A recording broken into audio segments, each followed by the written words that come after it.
Hey guys, it's Mozzy. Let me show you how a simple wire and a switch can help you protect your vehicle from being stolen. Let's have some fun and let's get it done.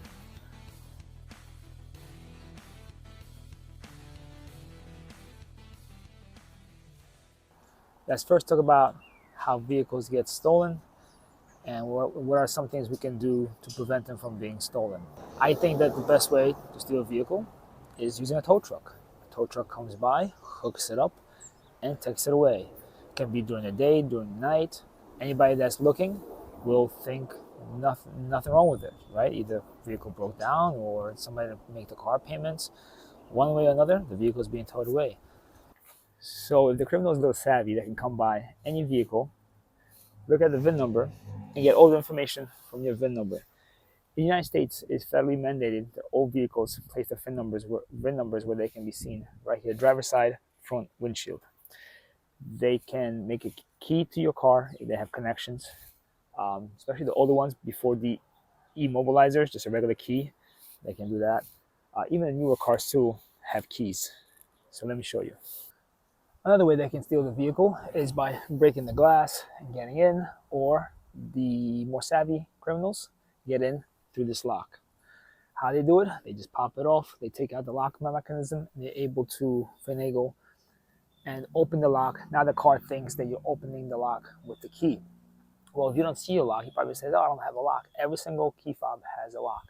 This way, if the battery dies or the key fob dies, you can go into it. So on the newer Hondas, it's on the door handle here, it's underneath. If you have a high-end car, like a BMW, Mercedes, something like that, they have a cap. You pull up the cap, and it's right there, or it's probably hidden right underneath here, so it's not to be seen. Then what happens is once they get entry into the vehicle, alarm doesn't go off. They have a nice fancy computer. They plug into the OB2 port, the same port where you have a problem with the vehicle. Check light engine comes on, mechanic comes, plugs in the vehicle, can see the codes of the vehicle. That's what they plug into.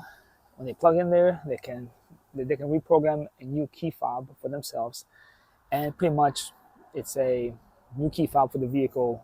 Now they own your vehicle pretty much. They can just start it, drive off with it, lock it, unlock it, everything that the key fob can do. So now, what are some ways we can prevent vehicles from being stolen? One way I think is really good way. It's also visual. It's a steering wheel lock. The old school. It's very visual. The criminal wants to steal your vehicle. They'll look inside. They'll see that. They don't probably think to themselves, it's an obstacle in my way. I don't want to deal with it. I'm going to go on to the next vehicle. Another way, which I want to do, is a kill switch. You can use the kill switch in many different ways. You can pull the kill switch in the fuel pump, in the starter, in the ignition. Many different ways you can connect the kill switch, but I'm going to do it another way, which I'll talk about in a minute. Another way you can do it is just simple AirTag. Like I have an AirTag, which is tracking your vehicle, right? There's different companies out there that you can track the vehicle for a fee. I just have a simple AirTag. Shows my last location, or anybody with an Apple device will show the location of my vehicle. It's a good thing because if I ever forget to where I park my vehicle, or my wife forgets where she parks her vehicle, you can use that. Also, another way is that if somebody does steal your vehicle and drives off with it, Apple has to share that they're being traced, so Apple will share to the criminal they're being traced. Hopefully they'll make the criminal think twice and dump the vehicle somewhere, and they'll go on their day. Unfortunately, there's a will, there's a way, right? So you have people that make their living out of stealing cars. That's the sad truth about it. But hopefully we can put enough things in their way for them to think twice about stealing your vehicle and moving on to the next one, the one that they don't have too many security features. So let me show you what I'm going to do to my vehicle. So this was strictly educational and informative to help you think of ways for people not to steal your vehicle. So what I got was, I went on Amazon, did a little kill switch. It comes with a mini fuse adapter. You plug in. That's what I'm going to do. I'm going to do a fuse. It comes with some length of wire, and on that length of the wire there is the fuse amp where you can change it out. and it also comes with a switch. So what I'm going to do is I'm going to run it from the box. That's why I got that fuse box riser. Put the wire through, bring it into the cabin, and bring it into the cabin and place it somewhere where I would like. So let me show you what you can do now. Take this off. I'm going to remove the 10 amp injection number 3. That's what I'm going to plug into. You can also take out the starter relay if you're really in a pinch and you feel the vehicle be unsecure. You can take this out. This takes a little bit of prying. You got to pull it up under here. But once you take this out, the vehicle won't even crank because the starter won't spin. So just a suggestion, if you want, this is the starter relay. Take this out and you'll be okay. But what I want to do is, how I want to do this, I'm going to show you right now. I'm going to take out this number 10 here, replace it with this wire. This wire has a mini connection, just like that, and it has the positive and negative, which goes back to the switch I showed you before. I'm going to plug it in right into here, and that's it. And then I'm going to run the wires like that. I'm going to run the wires through the firewall, which I will show you in a little bit. So this is the idea.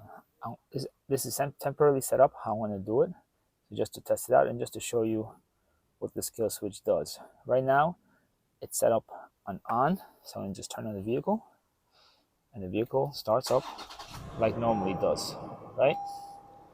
All right, I'm going to turn it off. Now let's say I parked somewhere and I don't want to do it to start up, so flip the kill switch on. That means now it's just going to stutter. There you go, it won't start. Now I turn it back off. That means the vehicle will start now. And here we go. Starts right up. Sometimes it may sputter a little bit, but that's about it. All right, so unfortunately I couldn't finish today. I ran out of wire. Where I wanted to put the switch, I did not have enough wire, so I have to get some more. But let me show you what I have done so far. So here it goes. I ran the wire, as you can see, right here. It's injection number 3. Let me show you on this box where it is. Hopefully you see it. It's right there. I'm trying not to get the glare going. So I ran it through here. I ran the wire through this little nice opening. Then I have my 10 amp right here just in case. This is the fuse, 10 amp fuse. And you can follow the black wire to there, to here, and to that little grommet right over there. Let me see if I can get a little better picture right there. That little grommet. I squeezed in with the other wire that I ran for my grill lights. So let me show you on the inside where it is. So here I have the wire for now. Just have it down here. I'm going to have it tucked in inside there. But this is where the wire comes from, way underneath there. See it? It comes down right here. I have it right up here. Came out. The 2 wires I'm going to right there. I'm going to have it tucked in. I'm going to put it in over here for now while I'm waiting. While I'm waiting for some extra wire to come by. But yeah, this is it. This is the switch. If you're still watching, thank you very much. This is pretty much the end of the video, which I'm not going to show you where I'm going to put my kill switch. But it's a very simple way to do it. There's other ways. You could splice into wires, you know, to start a wire, into the fuel pump wire, into other wires. But since this vehicle is so new, I don't want to splice into any wires. Maybe I'll do it when it's the car's like 10, 15 years old, then yeah. But brand new, I still have warranty on it. I don't want to mess with it. That's the simplest and easiest way to do it. Can somebody figure it out? Sure. But hopefully this will take them time to figure it out. And the point is for them to just go on to somebody else's vehicle or somewhere else. Like I said before, if they really want your vehicle, they'll take it. But just give them more of a headache to try to take it from you. All right? Take care. Till next time.